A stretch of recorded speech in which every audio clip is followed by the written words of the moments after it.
All right, so you want to be a podcast guest that people just can't forget. Right. A guest that just, leaves a real impression. Yeah. You've been doing some research, it seems like. A little bit, yeah. You sent over this guide by Ari Masudi. Mm-hmm. He's got a PhD. He's also the host of Episteme Entrepreneur. Oh, cool. Yeah, have you heard of it? I haven't, no. It's pretty good. But anyway, his advice on like making these compelling answers for when you're interviewed is it's really interesting. Mm-hmm.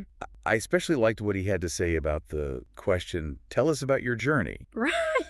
I'm sure you've heard that one a bunch of times. Oh, all the time. It's like the go-to. Yeah, so I was hoping we could dig into that a bit today. Thanks, good. So what do you think about this whole, like, tell us about your journey question? It's so common, right? But it can be a trap. Like how? So? Well, you got to be prepared, Right. Dr. Masudi, he's all about frameworks for, like, structuring your answer. Frameworks, huh? Yeah. That sounds a little technical. Maybe a little. Can you break that down for me? Sure. And for our listener who wants to, like, totally crush their next interview. Of course. So basically, frameworks are kind of like blueprints for telling your story. They give you the structure you need. I see. So you don't just like ramble on and on. Makes sense. Dr. Masudi, he's got a bunch of different ones. Oh, yeah. Depending on like your background and what kind of impact you're going for. So it's not one size fits all. Yeah, not at all. I like that. So instead of winging it, Right. we're being strategic. Yeah, much better. Love it. Okay, so let's get into some of these frameworks. Okay, the first one that jumped out at me was mission driven. Mission driven. Yeah. This is the one Dr. Masudi recommends for people in nonprofits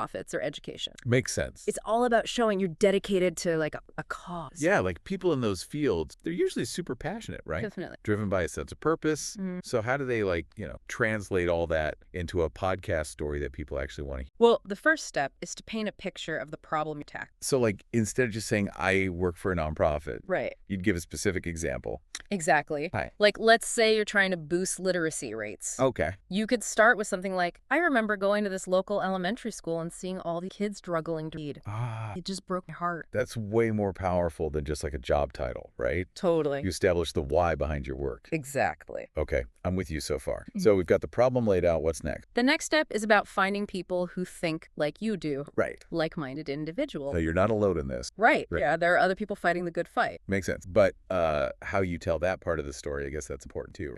Let's stick with the literacy example. Okay. Instead of saying, I found some volunteers, you could talk about a specific person, Okay. someone whose story like really inspired you going. Oh, I see. Could be a retired teacher or like a high school student who just wants to help out. It's about making it human. Yeah, exactly. Not just a list of names. Right. It's about showing how powerful collaboration be. And how like good things happen when people work together. Mm-hmm. I love it. Okay, so we got we've got the people working on it. What comes after that? Then you want to talk about the impact you've made, Okay. like specific examples of how you've made things better. So instead of saying we helped a lot of kids, Right. you'd give some numbers. Exactly. We tutored over 100 students and their scores went up by like 20%.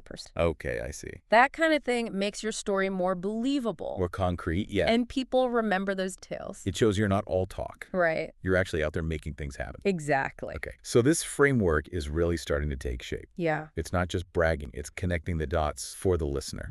Showing the impact. I like it. So what's next? Well, the fourth step in the mission-driven framework is to emphasize like your ongoing commitment. So you're not resting on your laurels. Right. There's still more to do. Exactly. You could talk about your plans for the future, Okay. the challenges you're still facing, Makes how sense. you're changing things up, keep making a difference. So it's like you're saying, this isn't over yet. Yeah, there's still work to be done. Right. And then does that lead into a call to action? That's the final step. Okay. You give listeners a way to get involved. So like, here's how you can be a part of this. Exactly. You could encourage them to donate, Mm. volunteer, spread the word, or even just learn more about the issue. Okay, so give them a next step. Yeah, make it clear what they can do. This mission-driven framework is pretty cool. Yeah. Super inspiring. But what about people who don't work at like nonprofits or schools? Oh, yeah. There are other frameworks. Okay, good. Dr. Masudi has one called connection driven. Connection-driven. It's interesting because it starts with a feeling we all know. What's that? Isolation. Oh, yeah. Feeling alone. I've been there. I think most people have. Yeah. So how does that work? Well, the first step is you share a personal story Okay. about a time when you felt isolated or disconnected. So it's like a comeback story. Kinda, yeah. But how do you talk about that without sounding like a downer? Right. You have to frame it as a turning point. Okay. A moment that led you to search for connection and community. You could talk about feeling lost in your career or struggling to fit in somewhere new. Or just like overwhelmed by life in general. Yeah, exactly. So you're honest about the struggles, Right. but you show how they led to something good. I like it. What's the second step? It's about finding your tribe. Finding your people. Yeah, connecting with people who get you, That's so important. especially these days. Yeah, it's easy to feel isolated, For sure. but it's not just about joining a club, right? No, you want to showcase the specific people and communities that helped you belong. So you paint a picture of those connections. Right. Make the listener feel like they're right there with you. Experiencing that. What's the third step? It's about being generous, Okay. showing you're willing to give back to that community. So it's not just about what you got from those connections. Right. It's about what you gave back. Exactly. Instead of just saying, I made some great friends, you talk about how you mentored someone or volunteered your time or helped organize an event. So you highlight those acts of service. Showing your commitment to the community. Okay, we've got feeling isolated, finding your tribe, and giving back. What's next? It's showing how the community itself has grown. Because of those connections. Right. It's like that initial spark led to something bigger. Exactly. Yeah. You could talk about how the community has grown, the all nice right. things they're doing, the positive impact it's having on everyone. So it's that sense of collective growth. Yeah. And the final step is sharing your vision for the future of the community. Okay. How you'll keep fostering those connections, what you hope. It leaves people feeling hopeful. Yeah, like they want to be a part of it. Awesome. 2 frameworks down to go. What's next? The next one is called authority-driven. Authority-driven. It's a good one for leaders, experts, anyone who wants to be seen as an authority. Ooh, I like the sound of that. Right. But I'm guessing it's not about bragging? No, not at all. It's about showcasing your expertise, Hmm. but in a way that's still relatable and genuine. Makes sense. And how do we do that? Well, it starts with a bit of humility. Humility. Yeah, That's unexpected. maybe a little. So what did that look like? You share a story about a time when you were stuck, Oh, okay. facing a challenge, maybe even failing. Wait, so you're saying talk about a time when things didn't go well? Exactly. Really? It might seem counterintuitive, It does. but sharing a failure can actually make you more relatable. It shows you've been through tough times. Yeah. You've faced adversity and you've learned from your mistake. It's like saying, hey, I'm not perfect. Right. I've messed up too, but here's what I learned. It disarms the listener and makes you seem more approachable. I see what you... So then what's the second step? It's about overcoming those obstacles. Okay. You talk about the challenges, the lessons you learned, how you kept going. So it's about resilience Yes, turning setbacks into stepping stones. and vulnerability too. That builds trust. Yeah, people see you're not afraid to be open about your struggles. Okay, so what comes after that in this authority-driven framework? Well, once you've shared that story of struggle and resilience, then you get to showcase your expertise. Okay, so like, here's where I figured things out. Yeah, but again, we want to avoid sounding arrogant. Right, right. How do we do that? You frame your expertise as something you earned, not something you were just born with. Okay. Talk about the steps you took to develop your skills. The mentors you had. Yeah, the resources you used. So it's about the journey, not just the destination. Exactly. Okay, what's the next step? It's a quick summary of your success so far. So look how far I've come. But again, not in a braggy way. Right. It's more like, here's what I've learned and how I'm using it to help others. Connecting your expertise to something bigger. Okay, and then what's the final step? It's about your vision for the future. Like what are you excited about? Yeah, where are you headed next? It's that sense of purpose. And so we've got mission-driven, we've got connection-driven, and authority-driven. Right. That all sounds super helpful. Yeah. But I'm curious about Dr. Masudi's favorite. Oh, yeah. Which one does he use for his own story? That brings us to the hero's journey framework. Ooh, hero's journey sounds epic. It's a classic storytelling structure. Been used for centuries. Wow. Super effective for captivating an audience. I'm definitely intrigued. Are you ready for a story? I am. Okay, so it starts with early life and the spark. You talk a little bit about your childhood, and then you share the event or moment that ignited your passion. Like the thing that set you on your path. Exactly. So it's setting the scene, Yeah. introducing the hero you. Right. But the key is to make that spark moment memorable and relatable. How do you do that? You got to figure out what was it about that experience that really captured your That imagination. made you want to pursue this path. Yeah, find that nugget of inspiration and share it in a way that connects. That's like you're passing the torch to the listener. Yeah, like, here's what lit my fire. Yeah. Maybe it'll light yours too. Love it. Okay, so then what happened? You move on to initial struggles. Okay. You talk about your early doubt, fears, obstacles.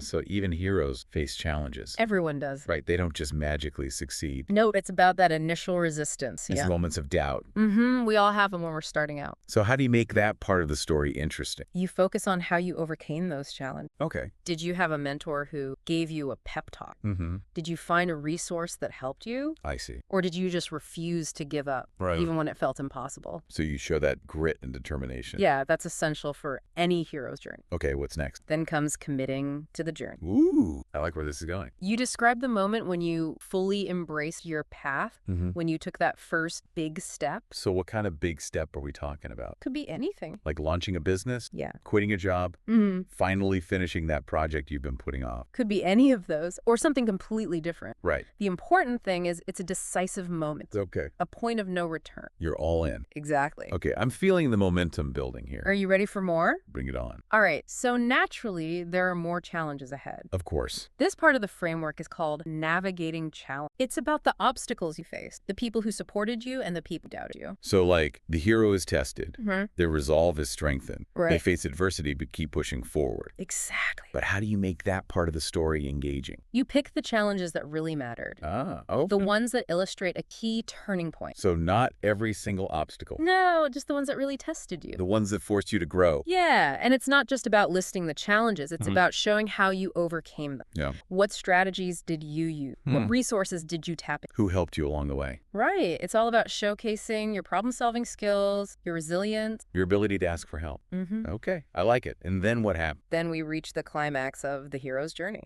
Oh, the turning point. ooh, the tension is rising. This is where you describe that pivotal challenge, Mm-hmm. how you overcame it, what you learned from it, It's a moment of growth transformation, often of triumph. hopefully of triumph. So what kind of turning point would really grab the listener? Yeah, good question. It depends on your story, but it's often a moment that forces you to face your Yeah. step outside your comfort zone Okay. or make a tough decision that leads to a breakthrough. Yeah, so it's a defining moment. Yeah, one that shaped who you are today. I see what you mean. Yeah. And then what's the final state? It's integration and impact. Integration and impact. You talk about how your experiences have shaped you Okay. and how you're using those lessons to make a difference. So like the hero returns wiser and stronger. Right, ready to share their knowledge and help others. That's powerful stuff. I can see why this is Dr. Masudi's favorite. It's a good one. But you know, we've been talking about these frameworks as if they're separate things. Yeah. Maybe you can combine them. Oh, absolutely. Really? These frameworks aren't meant to be rigid boxes. Okay. They're more like tools. Hmm. You can mix and match them, I see. adapt them, blend them. To create a narrative that feels authentically you. Exactly. So it's about finding the right framework or combination of frameworks to highlight the key points and the impact you want to make.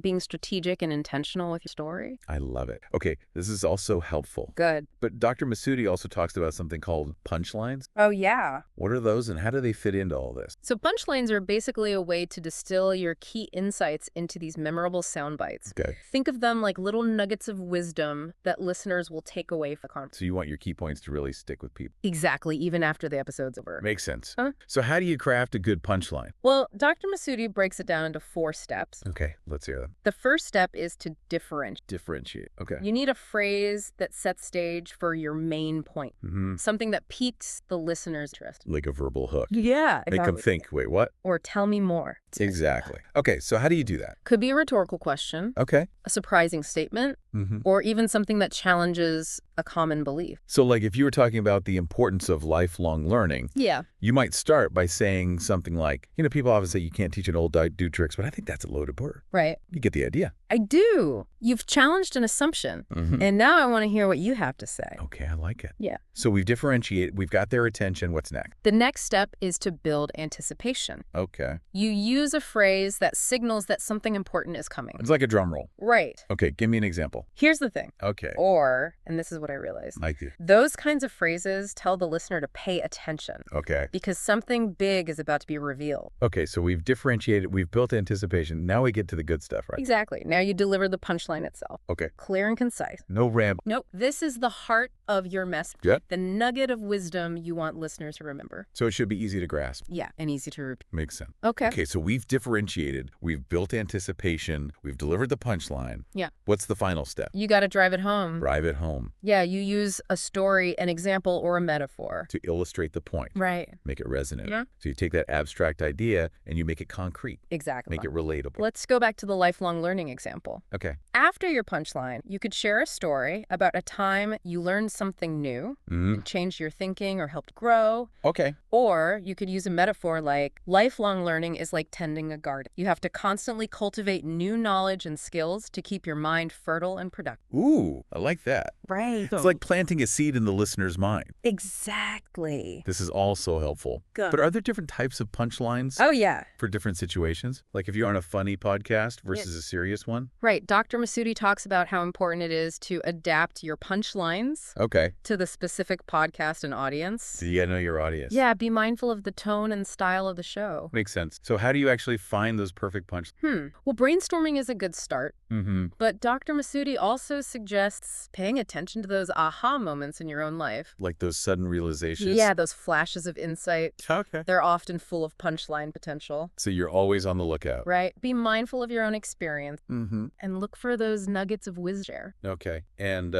what else? Be a good listener. Yeah. Pay attention to conversations around you. Okay. The questions people ask, the challenges they face. So it's about being a student of the world. Exactly. Always learning. Always looking for those moments of insight. I love that. Yeah. Okay, but before we get too carried away with punchlines, Yeah. there's this whole other side to being a memorable guest. Yeah.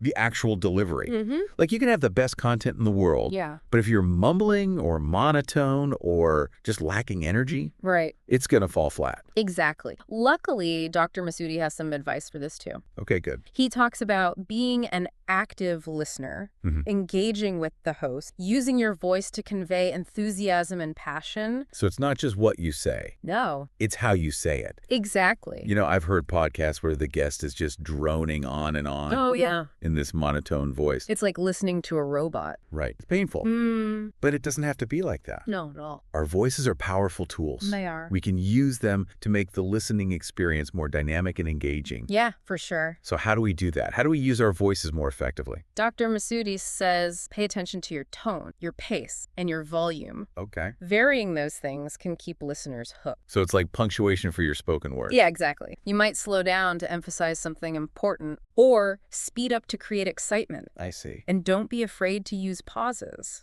for dramatic effect. Okay. A well-placed pause can give the listener time to process. What you just said. Yeah, and it builds anticipation for what's next. Tone, pace, volume, causes. Got it. Mm-hmm. But what if you have a naturally quiet voice Right. where you tend to mumble? Well, Dr. Masudi has some advice for that too. Okay. If you have a quiet voice, you can practice speaking from your diaphragm to project more effectively. Makes sense. And if you mumble, work on enunciating more clearly. Okay. It's about being aware of your vocal habits Yeah. and finding ways to improve them. And remember, practice makes perfect. Always. The more you practice, the more natural it'll become. Yeah, exactly. Okay, so vocal delivery is super important. Definitely. But we're talking about an audio-only medium here. Right. What about body language? Does that even matter? You know, it might seem counterintuitive, It does. but body language actually plays a big role. Really? It's all about energy and presence. Okay. Like, even though no one can see you, Mhm. if you're sitting up straight, Okay. smiling, making eye contact, Right. it comes through in your voice. You sound more confident, more enthusiastic. Exactly. So listeners can hear your smile. Yeah, in a way. That's wild. Yeah. I can definitely see how that would make a difference. And it can be helpful to use hand gestures as you speak. Oh, really? Even though no one can see them, it can help you emphasize your point Oh. and bring more energy to your delivery. So even though it's audio only, Right. we still got to be mindful of our physical presence. Exactly, because it affects how we sound. Okay, and podcasting is a pretty intimate medium, right? Yeah. Listeners feel like they're right there with you. Mm-hmm. So you want to create that connection. That warmth. Yeah, be personable. Approachable. Genuinely excited to be part of the conversation. Exactly. And that brings us to one of the most important aspects of being a memorable guest, What's that? your mindset. Ah, yes, mindset. This is where things get a little deeper. You got to. Dr. Masudi says your mindset can make or break your podcast appearance. Really? If you're nervous, self-conscious, or just too focused on promoting yourself, it's going to show. So you got to come in with the right attitude. Right, the right intention. So what kind of mindset are we talking about? Dr. Masudi suggests focusing on 3 things: Okay, what are they? authenticity, generosity, and curiosity. I like those words. Break them down for me. All right, so authenticity means just be yourself. Okay. Don't try to be someone you're not. Mm-hmm. Listeners can spot a fake a mile away. Yeah. It's way more engaging to hear someone who's genuine and real. Let your personality shine through. Yeah, quirks and all. So what about generosity? Generosity is about coming to the interview with a spirit of giving. Okay. You're there to share your knowledge, your insights, your experiences in a way that's helpful and valuable. So it's not about selling something. Not really.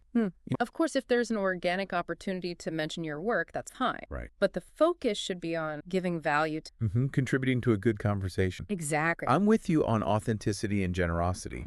What about curiosity? Curiosity is about being genuinely interested. Okay. In learning from the host and the listeners, it's about asking good questions. Okay. Being open to new perspectives. Engaging in the dialogue. Right. So you're present. Yeah. You're listening. You're genuinely interested. And that kind of curiosity, it's contagious. It draws listeners in. I see. Makes them feel like they're part of something special. I love that, creating that shared experience. But how do you stay curious when you're the one being interviewed? Good question. It's easy to feel like you have to have all the answers. Right. Dr. Masudi says, remind yourself you're not there to be an expert. Okay. You're there to share your perspective, your experiences, your insights. So it's about being humble, knowing you don't have all the answers, Right. being open to learning. And embracing the unexpected. Okay. Sometimes the best moments are the unplanned ones. The tangents you go off on. Right. The surprising connections that pop up. I like that. So mindset is super important. Yeah. But let's be real, most people are going to feel nervous before an interview, Oh, yeah. Totally normal. especially if it's your first time.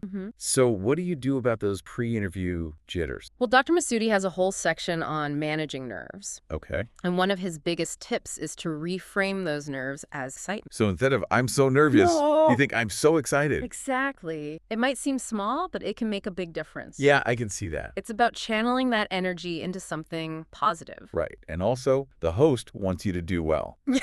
Yeah, they're on your side. They invited you on the show for a reason. Right. They think you have something valuable to share. So they're not trying to make you look bad. No way. They want you to succeed. So if you can relax into that, Right. trust that they'll guide the conversation. You'll be able to shine. Okay, so mindset is key. Definitely. But even with the best mindset, Yeah. what's the one piece of advice you'd give to a first-time podcast? That's a good one. I'd say be yourself, be prepared, and have fun. Simple but powerful. Right. Break those down for me. Okay, so be yourself means don't try to be someone you're not. Embrace your quirk, your personality, your unique perspective. So authenticity. Yeah, let your true self shine. Okay, what about be prepared? That means do your homework. Like how? Listen to some past episodes of the podcast. Okay. Get familiar with the host style. Makes sense. Think about what you want to share and how you want to come across. Well, you're ready to have good conversation. Exactly, and then have fun. The most important part. It's supposed to be enjoyable. Right. For both you and the host. If you're not having fun, it'll show. Exact. So relax, be yourself, and enjoy the... I love that be yourself, be prepared, and have fun. Words to live by, for sure. Definitely. Okay, so we've covered a lot. Yeah. Storytelling, punchlines, vocal delivery mindset. Yeah. But what about tailoring your message to specific podcasts? Oh, that's a great point. Is there a framework for that too? You know, Dr. Masudi talks about that too. He does. He emphasizes researching the podcast and understanding its audience. Before you even start recording. Exactly. So like doing your homework before class Yeah, you want to be prepared. to have a conversation that's relevant, engaging for those specific listeners. For sure. Okay, so tell me more about this research process. No. What should we be looking for? Dr. Masudi says pay attention to a few key things. Okay, like what? First, what are the main themes and topics the podcast covers? So like, is it a business podcast? Yeah, A health podcast? Yeah. A comedy podcast? exactly. You want to make sure your expertise and your stories align with that. Makes sense. You wouldn't go on a cooking podcast and start talking about astrophysics. Unless he had a really good story about how they connect. Right. In most cases, you want to make sure your message is relevant. Okay, so themes are important. What else? You also want to look at the podcast's target audience. So who are they trying to reach? Yeah. What are their interests, their challenges, their aspirations? The more you know about the audience, Right. the better you can tailor your message. Exactly. Okay, so we've looked at the themes and the target audience. What else? Dr. Masudi also says to listen to a few episodes Oh, okay. to get a feel for the host's interview style. So like, are they conversational or more formal? Yeah. Do they ask ask a lot of questions? Right. Or do they let the guest do most of the talking? Exactly. The more you understand about their style, the better you pair. For a smooth and engaging conversation. For sure. This is all making me realize that being a good podcast guest, Yeah, it's a real skill. it is. It's not just about having good content. Right. It's about knowing how to tailor that content Mm-hmm. to the specific podcast and audience. You got to be strategic, thoughtful, intentional. I'm loving all this advice. Good. But before we wrap up, Yeah. any final thoughts for our listener? As we've been talking about all this, I think Yeah. it's important to remember that podcasting is really about connection. Connection? Yeah, it's about sharing your story, your expertise Mhm. in a way that resonates full. And sparks a conversation. Exactly. So focus on being authentic, Yeah, generous, and curious. those are the key ingredients. Anything else you'd like to add? Just one more thing. Don't forget to have fun. Yes. Podcasting is a great opportunity It is. to connect with new people, share your passion, make a difference in the world. So relax, enjoy the ride. Right. Let your voice be heard. Exactly. Beautifully said. Exactly. I think that's a great place to end this part of our deep dive. But we've got one more exciting piece of Dr. Masuti's guide to explore. Oh, yeah. His advice on crafting memorable content.